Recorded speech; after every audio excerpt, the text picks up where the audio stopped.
Rodalies convertida en un càstig, en una ruleta russa diària. I el galliner ja ho veuen tothom esvalotat. Junts i Esquerra demanant dimissions dels governs que ells mateixos han investit i apuntalat a canvi de grup propi o de càrrecs. Memòria de 8 segons, perquè en aquest país tothom ha d'assumir responsabilitats. Tothom, menys la divina casta política. El maltracte sistèmic que patim els catalans a mans de l'estat espanyol ja no provoca retards, ara provoca morts. Ens hi va la vida. Això no és can pixa i rellisca, senyora Capella. Això és can socialista i esquerra, que a efectes pràctics ve a ser el mateix. On d'altres hi veuen una anècdota fortuïta o un cas aïllat provocat per preteses pluges torrencials, nosaltres hi veiem un patró. Un patró que es repeteix en cada servei públic. Desinversió, deixadesa, col·lapse.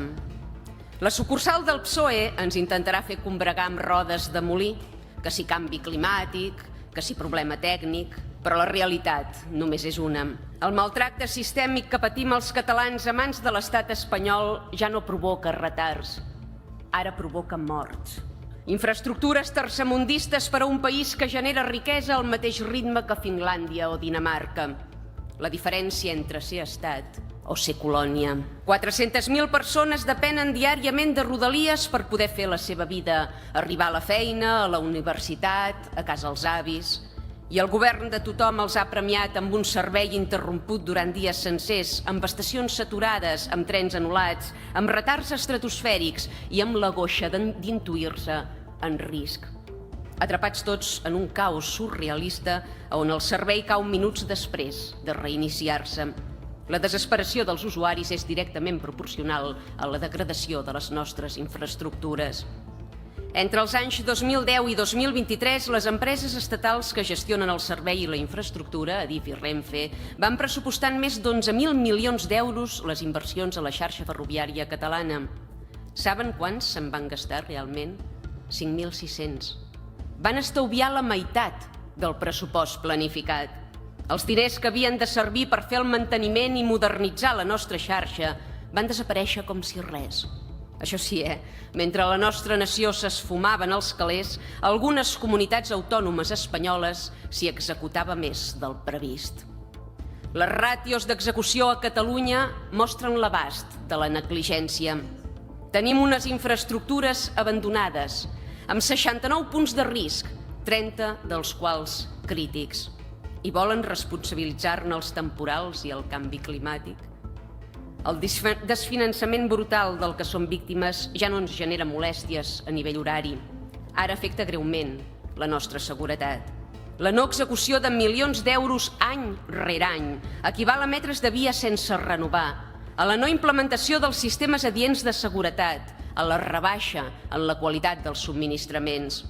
L'estaubi que fan a Catalunya té afectacions greus en la mobilitat quotidiana de centenars de milers de persones i atempta directament contra la nostra integritat. En alguns exercicis, només un de cada 3 euros previstos s'han acabat invertint en el servei de Rodalies. Hi ha moments en què l'execució real no ha ni tan sols fregat el 25%.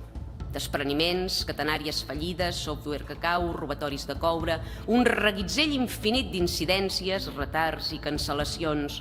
Rodalies convertida en un càstig, en una ruleta russa diària.